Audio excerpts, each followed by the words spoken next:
मेरा एक बचपन का साथी है, अभी एचआर है किसी कंपनी में, इंटरव्यूज़ लेता है लोगों के। तो मैं उसको कुछ महीने से उसके स्टेटस देख रहा था इंस्टाग्राम पे। तो वो जाता है पहाड़ों पर और शिमला मनाली जा रहा है, वहाँ के फ़ोटोज़ डाल रहा है।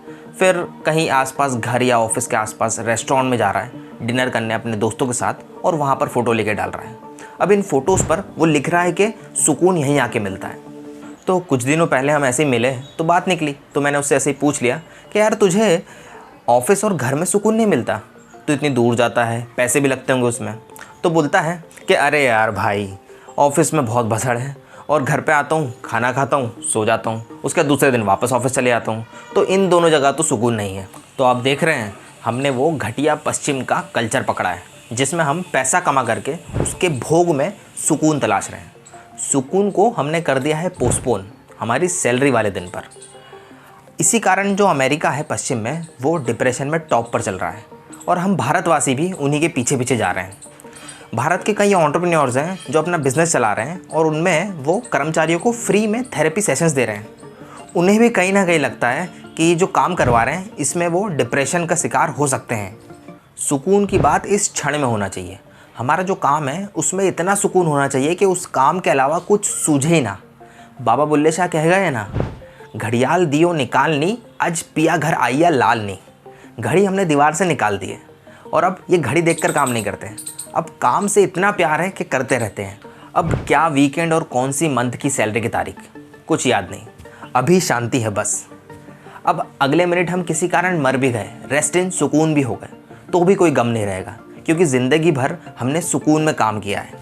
पहाड़ों पर जाना कोई बुरी बात नहीं है, बिल्कुल जाना चाहिए और बिल्कुल बिताना चाहिए टाइम नेचर के साथ। लेकिन हम ज़्यादातर उनके पास अपना झूठा सुकून तलाशने जाते हैं। हमें मनोरंजन और भौतिक चीज़ें इकट्ठी करने की आदत लग गई है, क्योंकि हमारे घर और ऑफिस में सुकून नहीं है और इसलिए हम इन भौतिक चीज़ों में अपना सुकून ढूंढते रहते हैं। मेरी एक फ्रेंड है, इंदौर में रहती है। कुछ महीनों पहले उसकी दादी शांत हुई। सारे रिश्तेदार इकट्ठा हुए इंदौर में। बड़े पापा आए उज्जैन से, एक और ताऊ जी ताई जी आए, जर्मनी में रहते हैं, उनके लड़का आया, उनकी लड़की आई, और भी सारे रिश्तेदार इकट्ठा हुए। तीसरे वाले दिन पुरुषों ने बाल दिए। 13 दिनों तक घर में पोछा लगाना और महिलाओं को सर में कंघी लगाना साफ मना था। इस तरह के और भी रीति रिवाज हुए।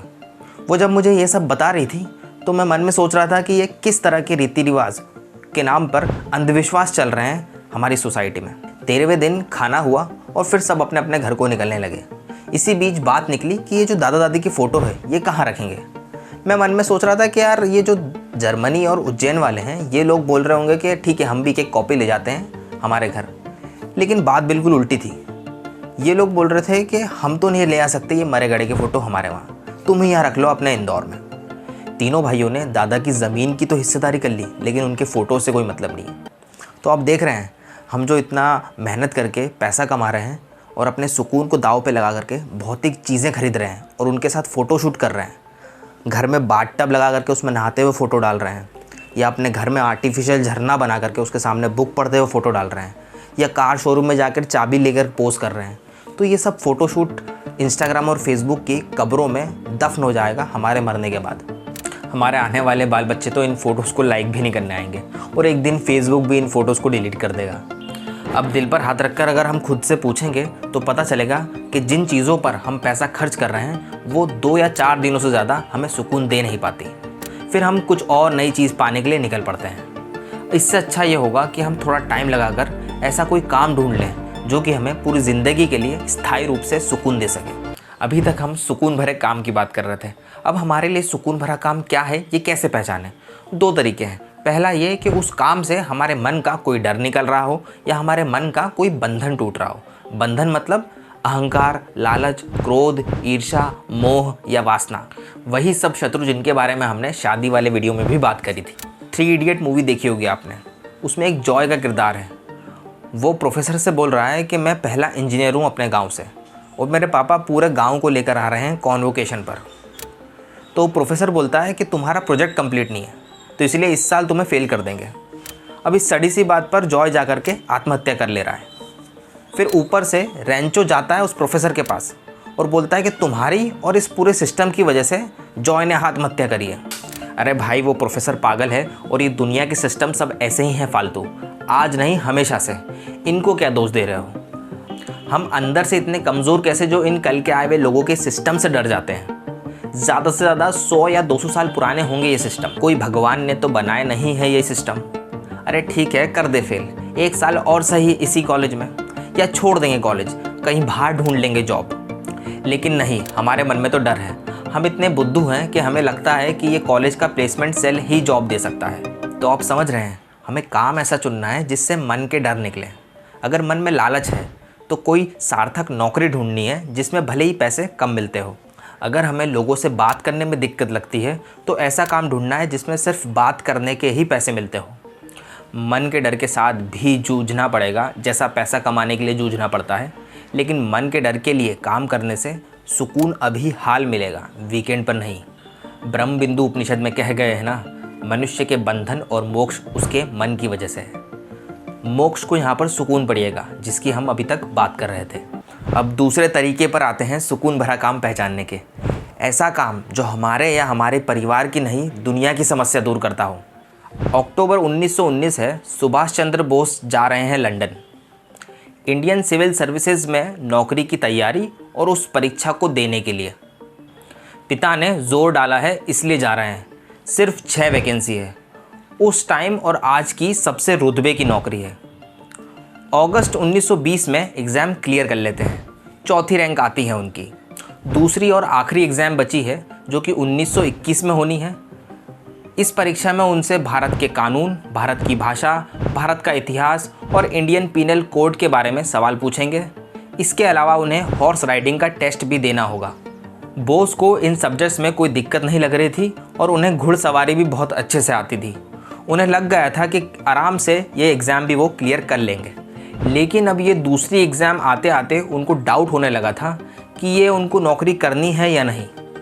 जो आम लोगों की महत्वाकांक्षाएं होती थी, जो आज भी है, दौलत शौहरत, उनको समझ आ गया था कि सुकून नहीं है इनमें। और उनको दिख रहा था कि जो दुनिया की समस्याएं थी उनमें जो सबसे पहली थी उनके लिए, वो भारत राष्ट्र की गुलामी थी।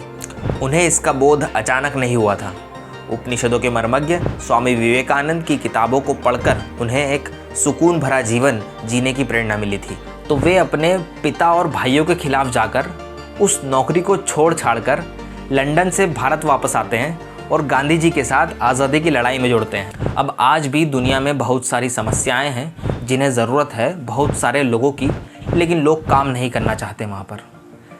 तो हमें भी बोस की तरह सबसे पहले गलत काम से हटना है और फिर सही काम की तलाश करके उससे जुड़ जाना है। इस काम में भी संघर्ष करना होगा, लेकिन मन में सुकून रहेगा कि कोई फालतू काम नहीं कर रहे, कुछ बहुत ज़रूरी है जो कि दौलत शौहरत से ऊपर है। अब वो काम भी देख लेते हैं जिनको बिल्कुल नहीं करना है, जिनमें हिंसा हो रही है।